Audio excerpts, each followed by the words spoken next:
We'll start the session now. Okay, sounds good. Good morning to one and all present here. Welcome back to REVA Hack 2020. We all are so glad to have you all here. Hope you all have an amazing day. Our first speaker is Miss Emily Perry. Emily Perry is an entrepreneur, educator, and scientist turned business development specialist at Quillbot. In a world full of rush and a lot of work, people don't even have time to sleep. One needs to be swift and witty in his or her presentation of the product they want to sell. They need to have complete knowledge of the product that has been in the customer's interest for a long time to grab their attention. To help us master all these skills, Emily Perry is here to give us a session on how to make an elevator pitch. Over to you, Emily. Hi, everybody. It's great to be here.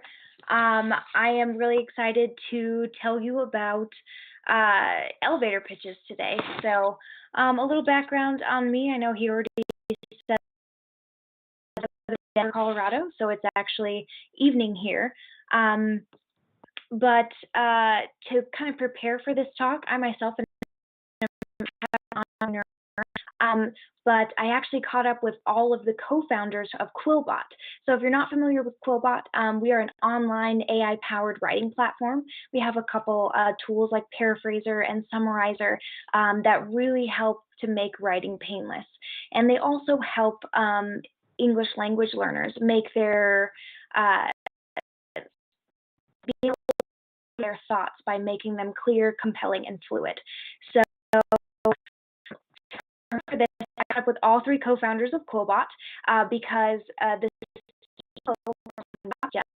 he's in charge of pitching Quillbot as a startup, so as an entire company, and he pitched to lots of different people to get them on board, advisors, mentors, lawyers, and also for venture capital funding. Now, what else is cool is that our CTO and our CEO and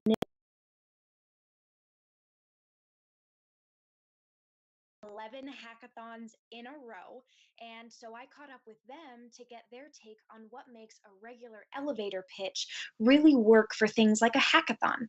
So I'm really excited to share all of this with you guys.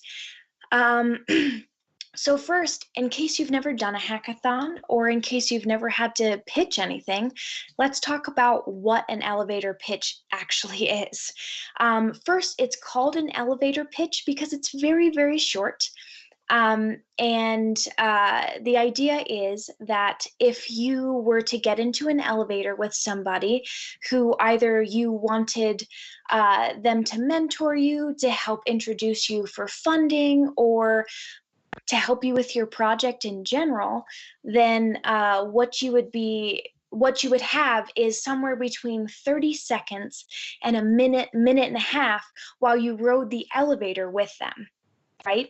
So that's why it's so important that it's short, okay? Because when you're trying to talk to somebody who you want to help with your idea, it's really important that you don't take up too much of their time. So if your pitch is a solid minute, which I think is a very good place to start, you have a minute with them on the elevator. And if they don't, maybe they'll hold the door and stay with you.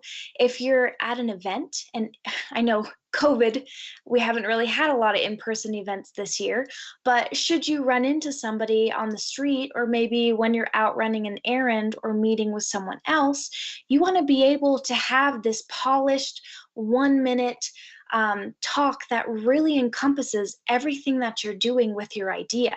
You know, what's the problem? What's the pain point that you're solving?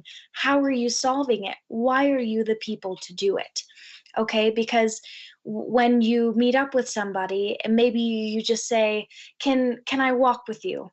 You know, but you don't know where they're going. Just like when you get on the elevator, you're not sure what floor they're getting off of. So you can't bank on having like a 3 or a 5 minute presentation, which is why the 1 minute elevator pitch is really difficult, but really, really rewarding. If you can make a great one, you will wow people every single time.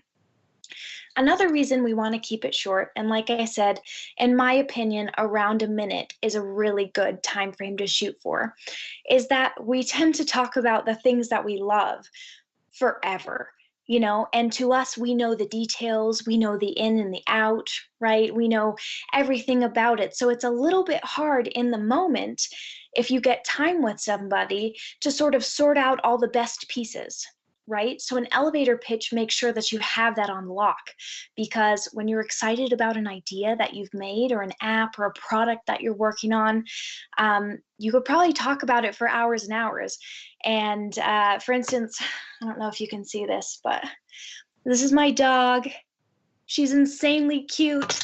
And if I meet you on an elevator and I say, I think for whatever reason you're interested in hearing about my dog, then I'm going to say, oh, my dog, Cass, she's my best friend. She sat in my desk drawer while I wrote my master's thesis. And then she sat in my desk drawer while I wrote my PhD dissertation.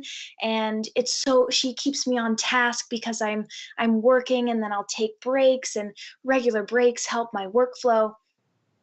If I go on and on about that, right, you're going to learn a lot about my dog, but maybe you're not learning the things that interest you, right? So when we make an elevator pitch, why it's so important also is that, let's say you get through your entire polished 1 minute pitch, right? And this person that you're interested in helping you get your idea to become a reality, what if they say, oh, wow, well, you know, I can't help you with this. What if I introduce you to someone? That's like the holy grail. That's what you want to happen, right? You want somebody to be so captivated by your idea that they're like, you know what?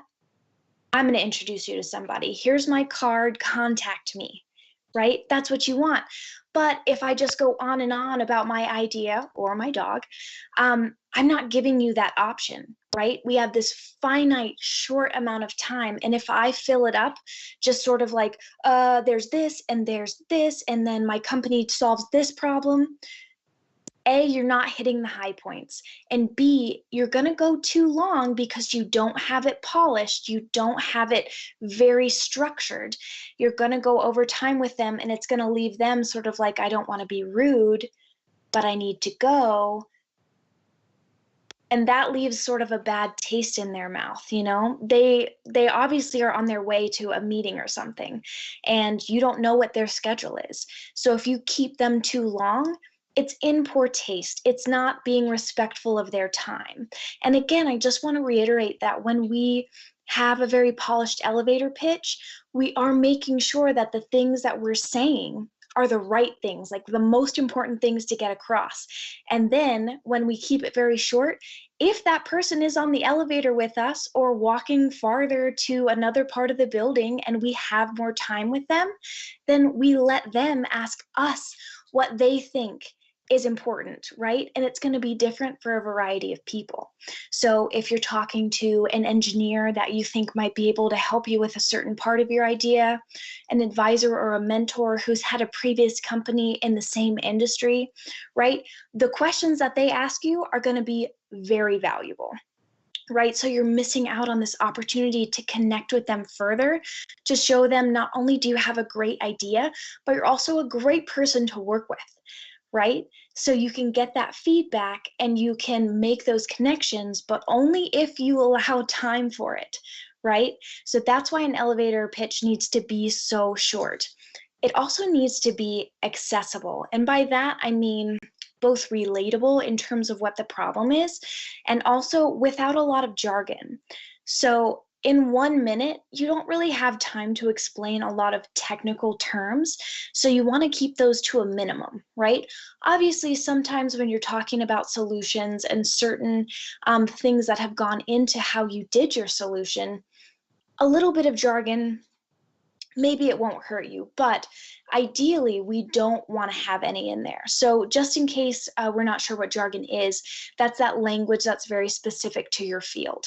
Okay, things that if you talk to your mom or your grandma or your brother, they might not really understand what it is. Okay, so when we keep it free of that, we make it more accessible to a wider variety of people because maybe the people that you need to help you don't have a technical background. And it's really going to be hard for them to be as excited about your idea as you are if they can't connect with it, if they can't relate to it. Okay, so the structure generally, as Rohan, our CEO, told me, is for an elevator pitch: problem, solution, and then team.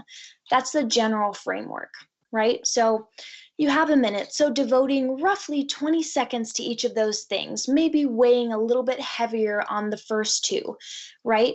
So for the problem, again, it needs to be very relatable. It needs to be a problem that doesn't need to be explained. That's one of the things that when I talked to our CEO, Rohan, he was very much like, it really bothers me when people have an elevator pitch and they spend a lot of time explaining their problem.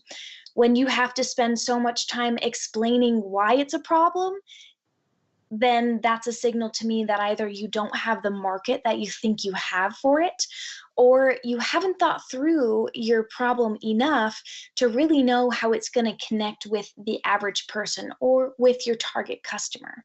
So keep that in mind when you guys are thinking of, when you enter the hackathon and you're working on that code for change problem. What is the actual problem, and is it tangible enough that you're not going to really need to explain it, that the minute that you say it, people are going to go, oh, I do have a problem with that. For instance, us at Quillbot as a startup, our mission is to make writing painless, right? So that's what we do. We have great writing tools that help people, get through writer's block, rewrite their text so it says exactly what they want it to say, summarize articles so they can keep up to date on things that they otherwise wouldn't have the time to keep up with, right? So for us, it's very tangible. Writing is difficult. Sometimes in the morning for me, like writing a simple email just feels really painful. Okay, so in terms of that, keep your problem very simple and very plain, very direct, without the need to explain it for 30 seconds, because that's not the star of the show. The star is your solution to how you're doing it, right? Um, in terms of solution, again, that's where the jargon typically comes in. So for that bit, you just want to try your best to, like we talked about already, make it very accessible. Try and use the least amount of jargon that you possibly can. The last part of the framework that Rohan told me was the team aspect, which is, why are you the people to execute this idea? Why not somebody else? Why not the competitor who's operating in this space over here, right? So with the team aspect, you really want to talk about your expertise and your vision and things like that. Why, again, you guys are the right people. Excuse me. Um, what our other co-founders, the ones who won 11 hackathons in a row, what they told me is sort of that sometimes in a hackathon, because you make the team beforehand and you come up with the idea on the spot during the time for the hackathon, is that you don't always have the right people you need for the idea that you come up with. So in that context, the problem solution team framework might change to something like problem solution. Maybe you can talk about what the market is like, what your target customer looks like, that kind of thing. Or else you could always just focus on the problem and the solution. So just some ideas for you guys based on the co-founder's experience with pitching specifically for hackathons, because you have such a finite amount of time to come up with an idea that you're really excited about, right? So don't feel completely stuck to this framework, but it certainly, I have found, is very helpful as a guide, okay? So let's talk about what makes a good pitch, because I polled a lot of people to try and figure out what they're looking for in terms of content, tone, and delivery, and things like that. Okay, so first of all, brevity, of course, because again, if we go overtime, if it's even a minute and a half, that's too long. You can't bank on having that kind of face time with the people who you need to help you, right? For the most part, the people that you want to work with, that you want to believe in your idea, are already successful business owners and entrepreneurs and lawyers and engineers, right? So you have to show them that you're respectful of their time by keeping it very brief. Okay. And we also want to keep it very simple, like we talked about, no jargon, and we want to be relatable. We want to use the right language because, again, it's so short that every single word that you say counts.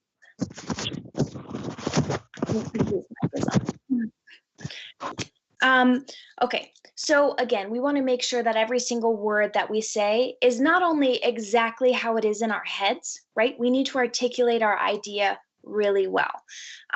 But we also need to be able to see the solution and understand the problem, and then understand anything else, any of the other information that you're giving us, whether it be about the team or about the market or the competitors or your target customers, right? So exactness of problem is very important. In terms of tone and delivery, when I talked to Rohan, who again is our CEO, and he did a lot of our pitching for Quillbot as a startup itself and also for venture capital funding, he said that for him, it's very important that the person be somewhere between calm when they present and excited or passionate about their idea. Because whenever people are very monotone or they're very they seem disinterested or even tired, right? That sort of puts them off of the talk. So the problem is that you could have a great idea and you could just have you guys could have built something absolutely amazing within the hackathon, but if you're too tired to pitch it well, that might be a reason that you're not advancing into the next round. Okay, so that's what's important. When I talk to Anil and David, who again won all the hackathons, they're our chief technical officer and chief science officer. Basically, what they said is they prefer somebody who's excited about their idea, but they also really want it to be genuine, because when it's too, this is my idea and this is what it's going to do and it's going to change the world, if it's too sort of showy and it's less about the actual substance of what you made and more about showmanship, then they felt like that was sort of disingenuous and they didn't like it. Okay, so public speaking is difficult in and of itself, and I'm sure that we've all had experiences with that.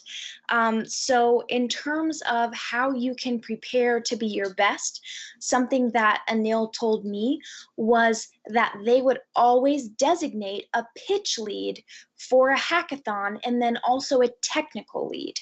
Okay, because at the end of the hackathon, you guys are going to be really, really tired. Okay, so picking somebody who's going to be that person to give the pitch is a really good idea, because then you can make sure that they get a couple hours of sleep before they have to go pitch, if that makes sense. You want them to be fresh, because again, a really good idea cannot look that good if somebody just gives the presentation and this is our idea and this is how it's going to change the world. That's not engaging, right? But for me, when I'm tired, I can't do anything. If I'm tired, I'm just like, when am I going to get to sleep? That's the only thing I care about. Okay, so plan for it. Plan to be really tired by the end, and plan to have the person who's pitching get a few hours of sleep before that. They can still do other tasks. That doesn't have to be their only function in your team, obviously, but just make it a point to help them get the sleep that they need to be able to pitch it well, because you want your idea to shine. Secondly, they said that designating a technical lead was also very helpful. So a technical lead would just be the person who's going to answer the questions that the judges come up with, typically about the tech, right? So your technical lead and your pitching lead, they need to get some sleep before they pitch, right? And maybe the technical lead won't get asked anything, but it's important for them to be rested enough to be able to be like, oh yes, we did this because this, and well, we didn't quite get to do this, but this is how we would do it if we were going to keep on the roadmap to make this idea a reality. Anil also told me that in a lot of the groups that he's been in, the technical lead and the pitch lead have been the same person, especially if it's like a two-man team. So you guys can have teams up to 4 people. So it really just depends who's comfortable public speaking or who's the most comfortable, because most of us are not very comfortable. And then secondly, who's better with answering technical questions. If it's the same person, great. If it's not, that's also fine too. But designating them beforehand will go miles for you guys in terms of making sure your pitch can be as great as it can be. Okay. And then lastly, something that Rohan told me happened to him the first time that he pitched for venture capital funding was that they were all in a video call like we are right now. And they had a really great slide deck that they were making. And it had like, for me, I personally love our mascot is a robot that we call Quilly. So I imagine it had like really cute quillies, like we make them for all holidays. On our team member page, we're all different quillies, so we're all quillified, I call it. And the venture capital guy calls in and he refuses to turn on his video. Yeah, so they said that they were like low-key devastated because they had made this great pitch, right? But they were using slides. And they said, well, I want you to wow me verbally, because if you don't have a compelling pitch over the phone, why would I watch one of your pitches? And he was like, that was a big wake up moment for me, that not that we were going to rely on fancy slides and things, but just that you need to be able to just use you and your voice to get people excited about your idea, right? If you can use slides and things, great. But first of all, your elevator pitch needs to be perfect and polished, and it needs to wow without anything else except you and the words that you're saying, okay? So because an elevator pitch is so short, we're thinking, a handful of sentences at the most. I want to show you guys the Quillbot tools to help you refine your pitch. So first, I'm just going to share my screen, and I want to give you guys my contact information, because if you guys will email me and just let me know if you want to have a free 1-month trial of Quillbot Premium, especially to use in the hackathon, then you'll have access to all the tools for the duration of the hackathon, which I think will be really helpful. Okay, so I'm sharing my screen.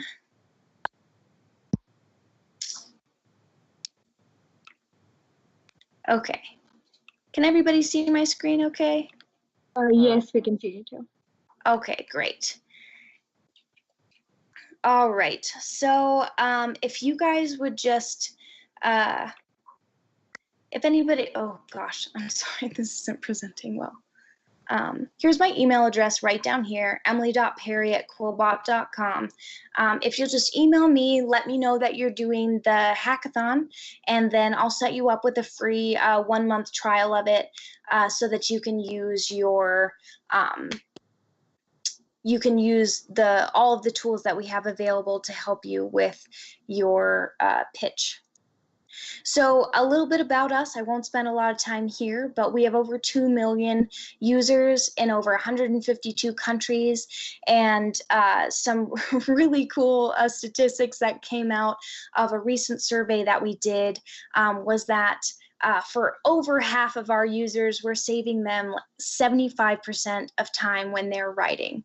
So that's pretty big, because I'll talk about the two different tools, but first I just want to show you the paraphraser. Here's what the interface looks like. So basically what you do is if you have a piece of your pitch that you're working on and it isn't exactly what you want it to say, right? We're talking the perfect verbs, the perfect adjectives, that kind of thing. We can put it into the paraphraser here and choose from any of these 5 modes in Premium, and you can get a bunch of different outputs. And if I click on these words, and I'll just take you to the site here in a moment, then they'll have a drop-down box like there is down here where you can choose a lot more different synonyms for these. So what I love about these tools and what I think is also really important is that our free tools are not something that we're interested in taking away from anybody. Our premium tools just add like different options.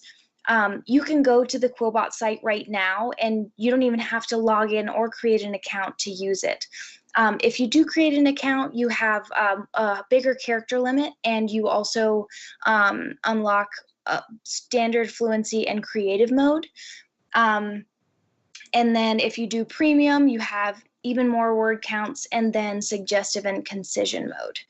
So I'm just going to take you straight to the site now. I was kind of thinking of like pitches that I would, pieces of pitches maybe that you guys would be working on. So I definitely didn't proofread my sentence when I wrote this. I meant I will change the world, but I wrote I will to change.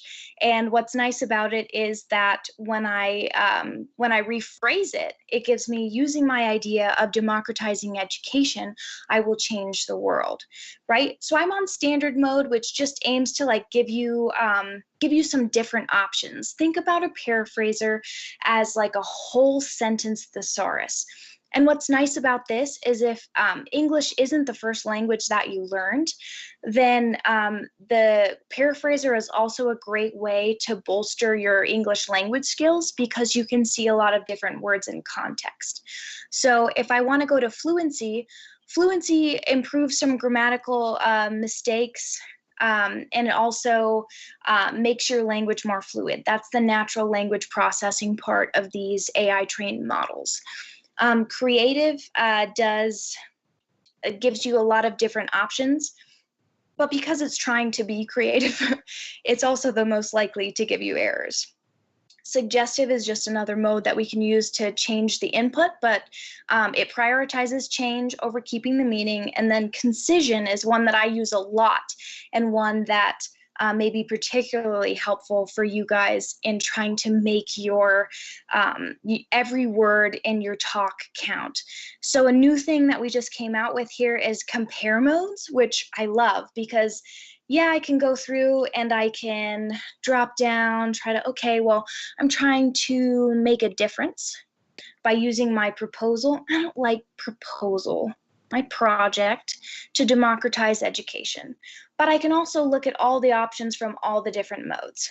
For Word Flipper, what this does is it just sort of it gives you more options. So if I turn it up all the way, it's just going to give me different words.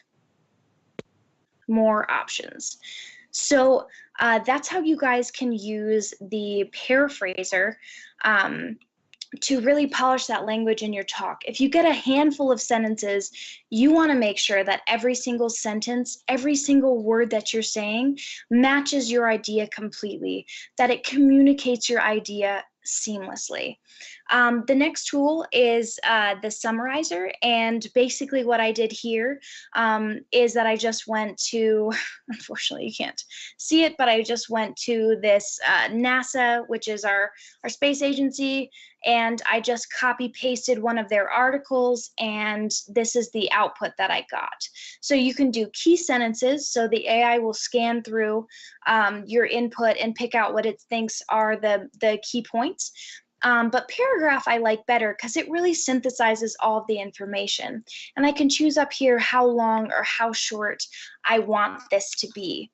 So the reason that I think that this is so helpful is because if you guys are doing any kind of, you want to talk about market research, or just for your idea, you want to think about who your target customer might be or who the competitors in the space are, then the summarizer is a great way to go through a ton of information really, really quickly. I also use it to compare sources because sometimes I don't even really have the time to read a long paragraph, right? So I'm just sort of scanning through either the key points or the paragraph to say, are these two sources different, or can I just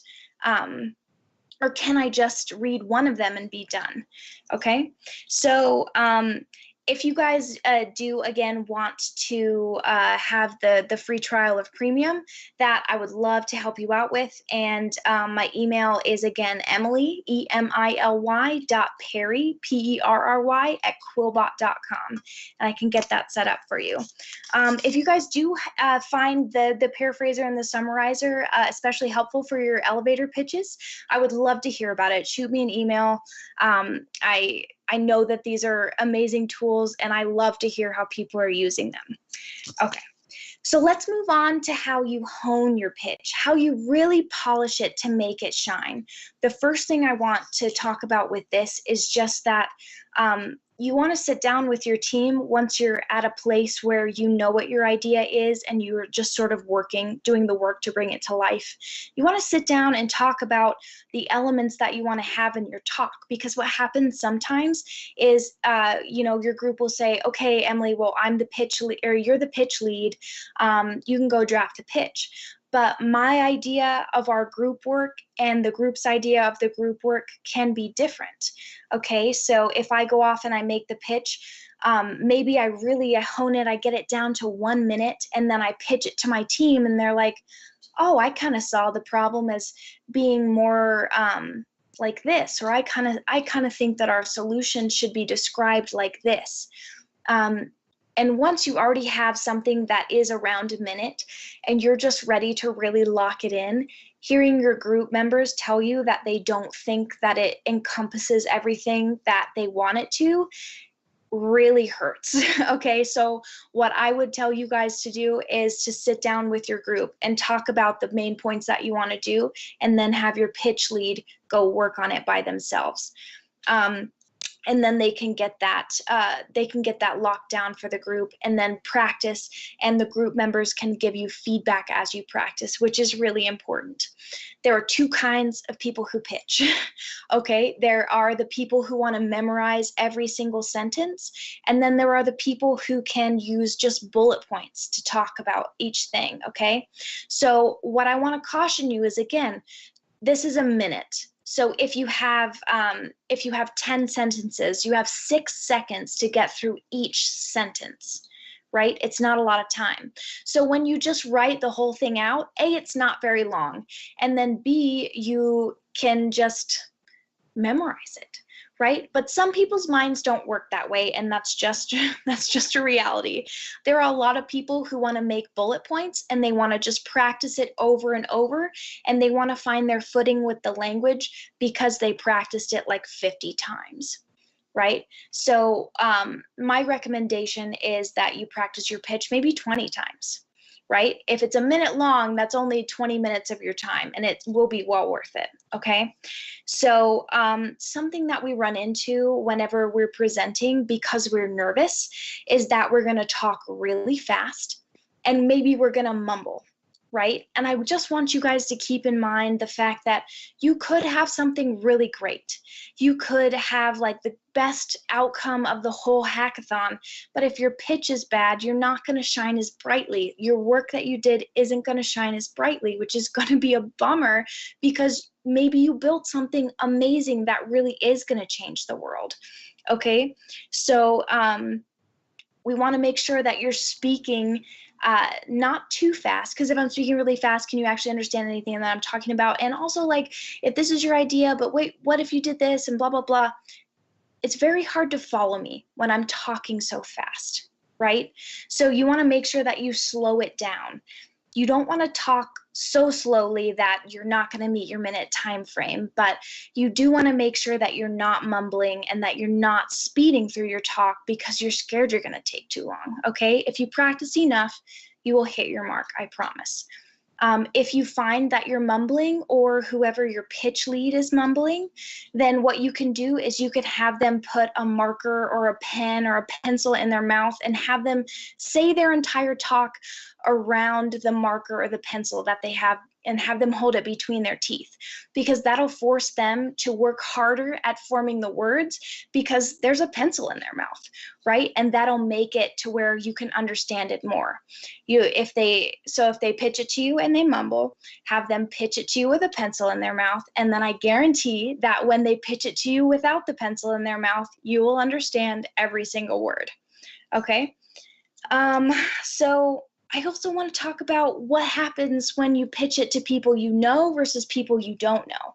Because something that Rohan, our CEO, told me was that whenever he pitched Quillbot to his friends and his family, they were really excited for him, right? And he was just like, oh, I got all this great feedback and it was awesome. And then when I started pitching the idea to engineers and venture capital people, it wasn't that they weren't excited, but it was just a different feel. Okay, so keep that in mind, because your teammates are going to be rooting for you. Your family, if you pitch to them when you're practicing, they're going to have a different feel. And it's just important to keep in mind that when you pitch to the judges, they might not be like as openly giddy about your idea as your sister or your mom is. And that's just something you want to temper your expectations, because there's nothing worse than getting a lot of good reactions and then getting like, oh, that sounds really cool from a judge, because, maybe they really do think it's cool, but they don't have the personality of your family, if that makes sense. But most of the time it's because your family is proud of you and the fact that, wow, that elevator pitch was really great, right? And on the other hand, somebody who's evaluating you for tech and doesn't necessarily know you, they're going to be thinking about, probably while you're speaking, they're going to be thinking about, will this actually work? What are the problems with this idea? So their mindset when you're giving your pitch is just different. So you want to keep that in mind so that you're not feeling down whenever you hear from the judges and they have a little constructive criticism, whereas your family and friends didn't have any. Okay, so how to calm down when you're giving your pitch. So this is really difficult because it's public speaking, right? But I talked to all of our co-founders about this, and their advice was the same, whether it was pitching for venture capital or pitching specifically for hackathons. It's all about like preparing yourself for the moment. So for Rohan, that's walking to clear his mind. If he keeps fretting about it, if he's very nervous, he takes a walk.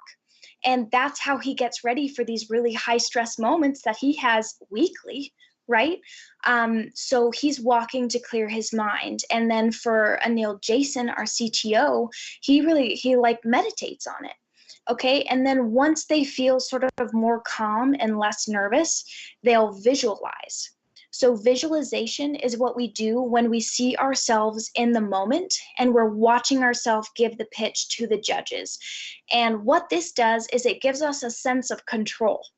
Okay, because you're visualizing it, you are thinking, what are the judges going to ask me about this idea? And in that way, you sort of mitigate those questions that they're going to ask, and you can have an answer ready before it ever happens. And then if they do ask that question, you kind of like smile to yourself. You're like, yeah, I thought you might ask that question.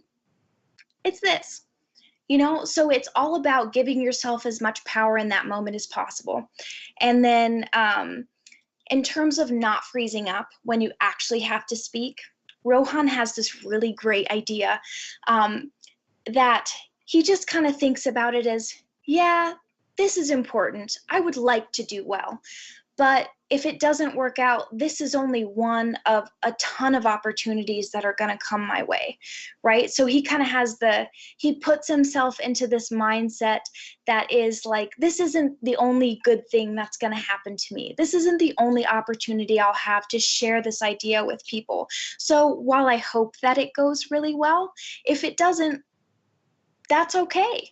And that's a really good place to be, because you want to change that perspective from being nervous about speaking in front of people to being excited for the opportunity to share your idea, right? You just spent how many days working on it? You probably haven't slept a whole lot. You want to be proud of what you've done, okay? And so changing from I'm really nervous about pitching to I'm excited to share what my team and I have done. Again, that gives you that power and like a little bit of control, which feels really great when you're feeling nervous, okay? All right. So the last thing that I want to talk to you guys about is what's next for your idea after the hackathon, right? If you get great feedback from the judges, maybe you place, maybe you get one of the bounties. That's awesome. If you want to keep working on your idea, I reached out to the co-founders just to ask what would be your next move. And here's what they said. So to them, they bootstrapped Quillbot. So that they basically made a minimum viable product for Quillbot, which was our paraphraser. They did it mostly themselves and as fast as possible to get that minimum viable product. Okay, so you want to build your product, bootstrap it, which is to say to fund it yourself, right? And something that they wanted me to point out to you guys was that in terms of starting a business, having a startup, software development is one of the cheapest spaces to do that, because you could develop the whole thing yourself. And if you needed specialty help in any area of your business, you could pay somebody to do it, and it would still be a lot cheaper than trying to get a physical product out or something like that. The other advice that both Rohan and Daniil gave me was that you want to fail really quickly, which none of us are really excited about failing ever, but it's really important, because when you're in a hackathon, you're so focused on the problem at hand that sometimes you don't do that due diligence as far as market research, competitors, things like that. Who's your target customer?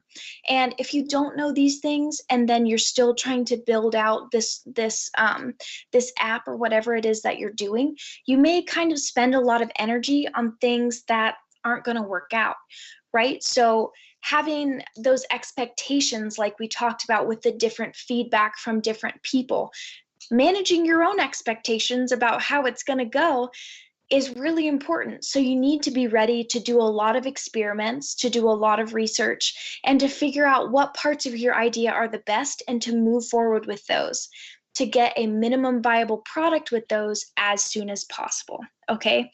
So fail quickly. It's not fun, but it is really helpful, I promise. Next, you need to build out the appropriate team. Do you have the expertise that you need within your hackathon team? You might not. You might just not have enough people. You also need advisors and mentors who've been there, who've started a company, who are going to be able to say, hey, you know, this roadblock might happen and you need to prepare for it. You know, to say, hey, did you file all this paperwork for your business? And then maybe you're like, I didn't know that I had to, right? Advisors, mentors, and building out the rest of your team is really, really important. And then lastly, once you have that MVP, minimum viable product, you want to get traction. You want to show it to people. You want to show that people will actually use it or buy it or whatever your goal with it is, right?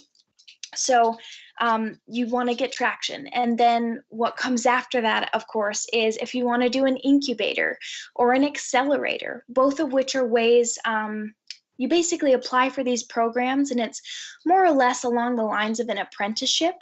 They're all over the world. There's tons everywhere in most major cities, I would say. And what you do is you apply to them with your idea, and you sort of tell them where you're at in the process, and they'll either accept or decline, but then they mentor you and they help you fill in those gaps that you don't have. And then venture capital is obviously, it's a whole other animal in that, but those are all the things that that you need to do in order to get to a place where you can think about doing an incubator, accelerator, or seeking other funding. So that's all I got for you guys. I'm open to some questions if you have any. Otherwise, please email me if I can set you up with a premium account to help you with your pitches.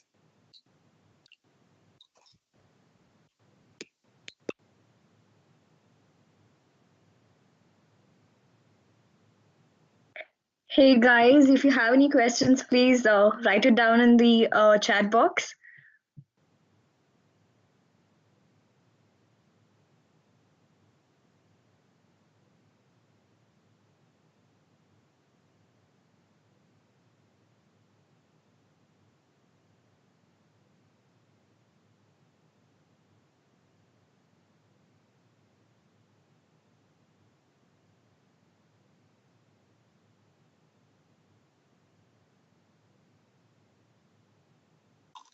Okay, so the question that was just given is, you're welcome. This was so fun. I'm so glad I could do this for you guys. How can an elevator pitch help people in your career? Okay, well, for one, the fact that you can make an elevator pitch and keep it to 1 minute and have it be very compelling and have it encompass a whole idea for an app or a product or a startup is phenomenal. As you guys will find out, it's a lot easier said than done. So in terms of how can it help you in your career, just focusing on it and having it done, then whenever you go anywhere really, you can say, oh, for instance, in a job interview, you can say, yeah, well, you know, at the hackathon last year, my team and I had this really great idea. I'd love to tell you about it if you have a minute. And then you pitch it in your interview, and then they're like, wow, you are a great presenter. That is a really simple talk. You know what you're talking about. After all, I don't know if you guys have ever heard the quote by Einstein that basically says, if you can't explain something simply, you don't understand it.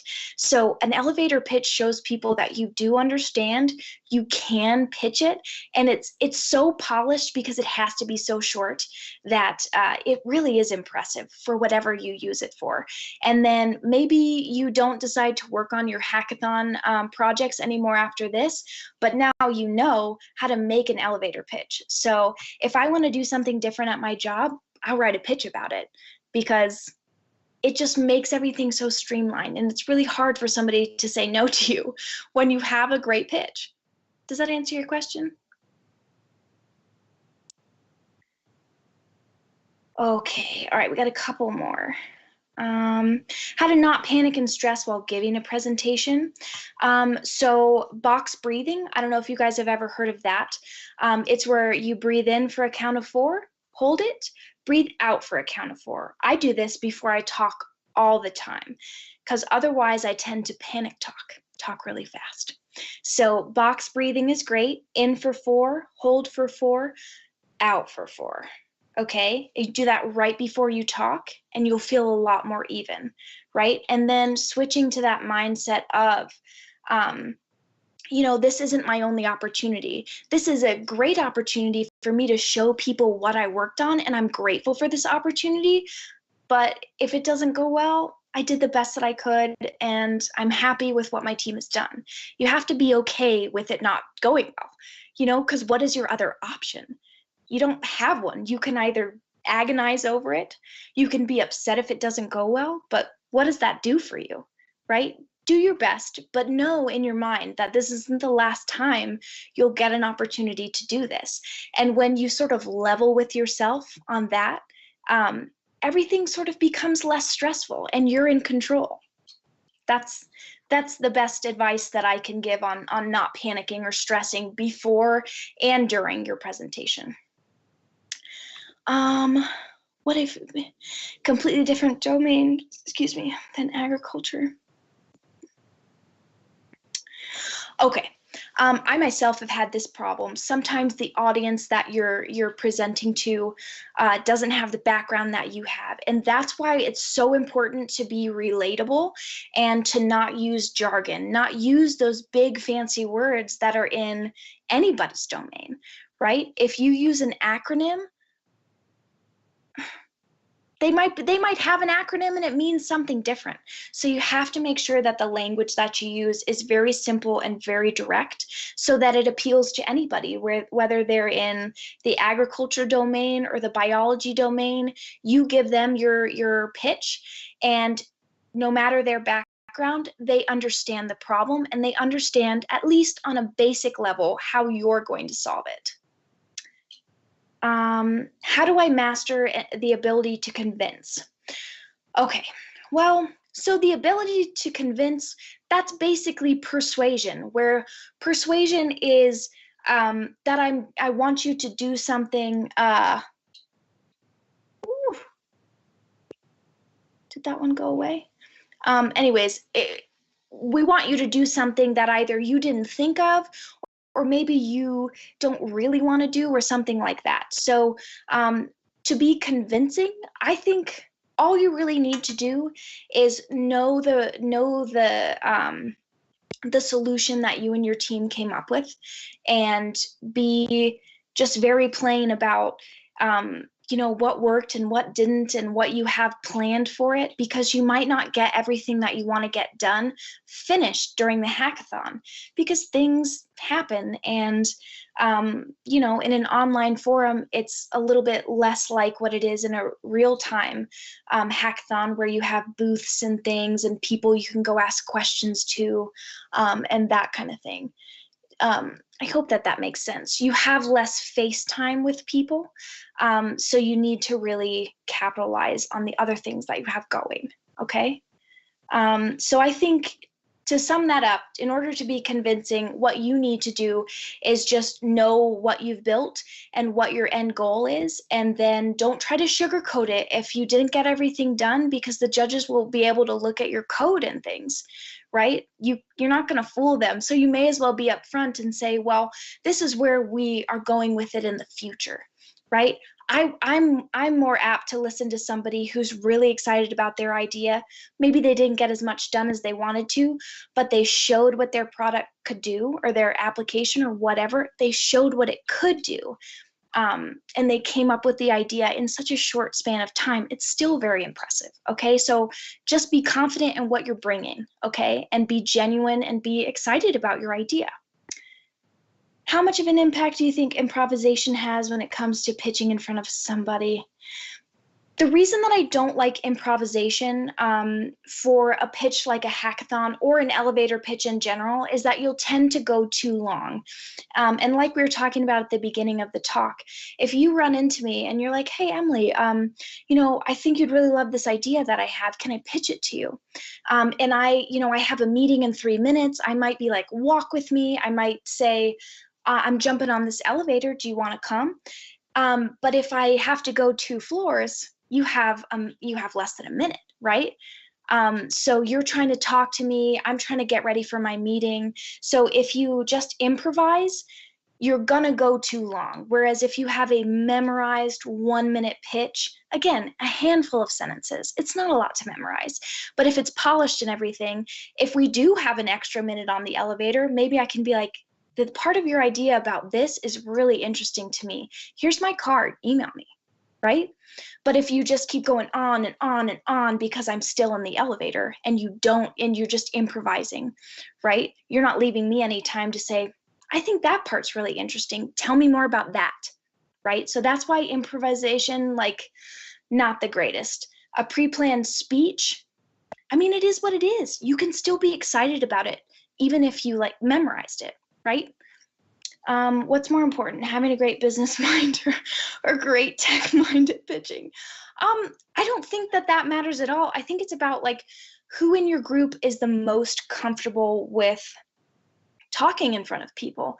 Public speaking is tricky. I do it a lot, and it's still there are just some days I wake up and I'm just like, I got to speak in front of a bunch of people today. Yikes. So it's just about who can do it the best. Having a great business mind, having a great tech mind, either of those things will help you, but you need to work with your group to know what your idea is about inside and out, right? You need to know that idea so well that if you're the pitch lead, maybe you are more business minded, or maybe you are more technical minded. Does it really matter? Maybe your technical lead is more business minded, right?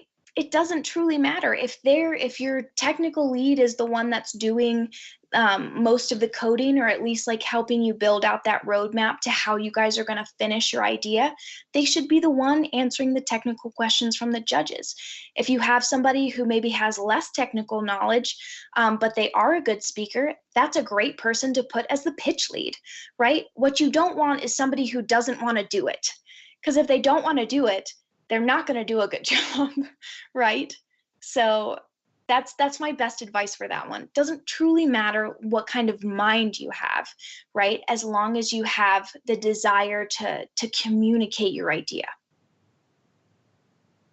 Anybody else? I know we're at it's 10:31 for me.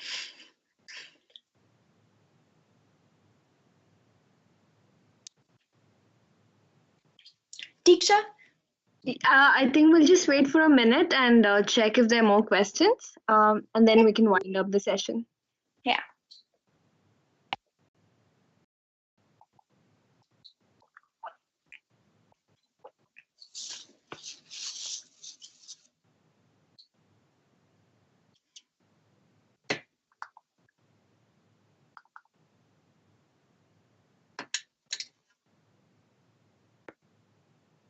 These have been really good questions too, by the way.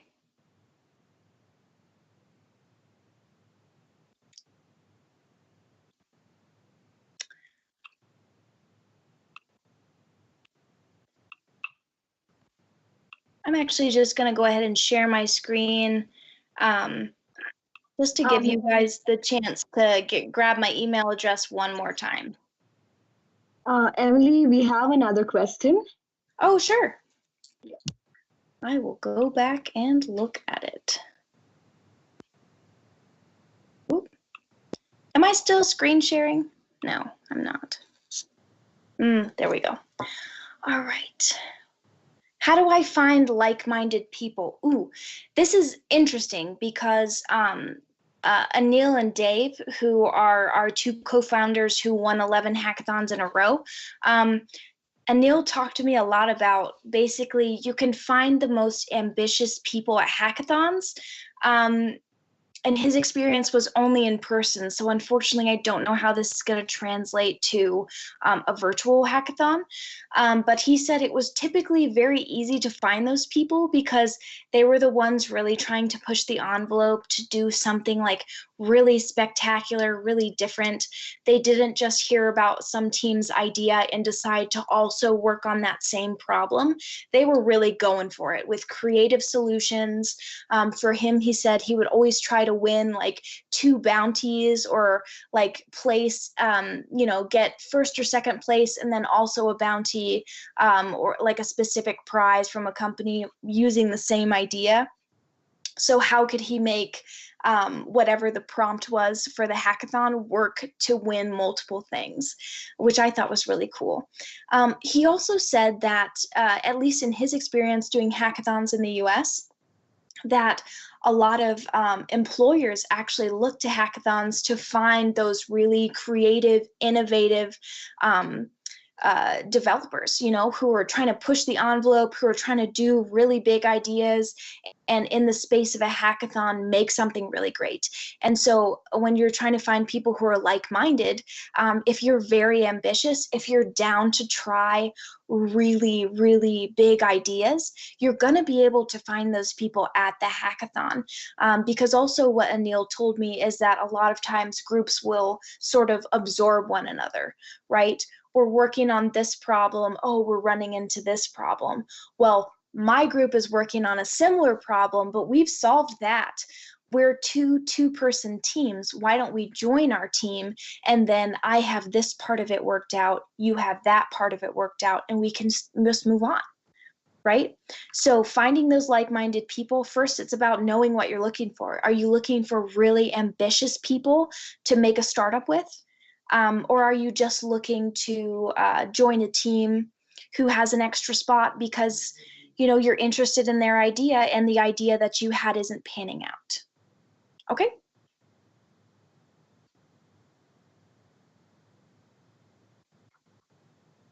Any more questions, guys? If you have it, please write it down in the chat box.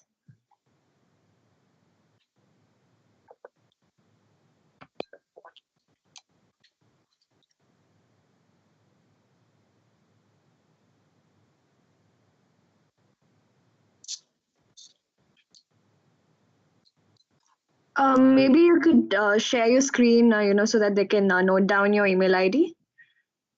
Yeah, I'm sending it in the chat as well, but I'll go ahead and share my screen so you guys can.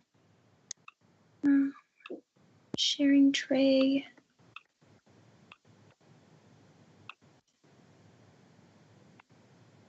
All right, so it's right here, and it's also in the chat.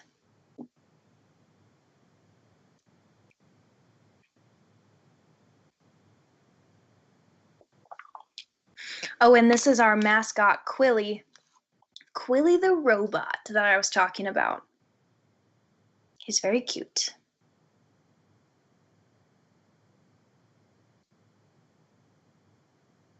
It's really sweet of you to put our REVA Hack logo into your presentation. Thank you so much. I was wondering if anybody would notice. I love doing that. I love Easter eggs. You know, in movies where they put those like little small things like that call back to other kind of movies. I love that. Yes, thank you so much. That's really sweet. Well, I'm glad you guys liked it.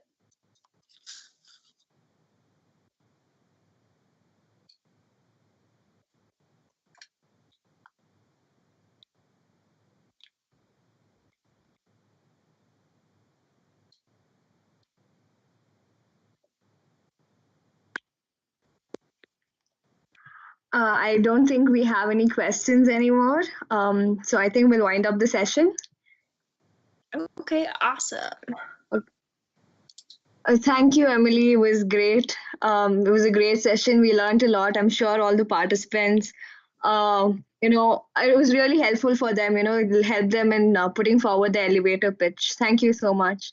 Yeah, thanks for having me, guys. It was really fun to talk to you all, and thank you for your great questions. Good luck on the hack, and I can't wait to see what you guys come up with. Thank you again. Thank you. Emily. Thank you. All right, I'm going to go, but nice to meet you all. I'll see you soon. Bye. Bye. Bye. Bye. Bye.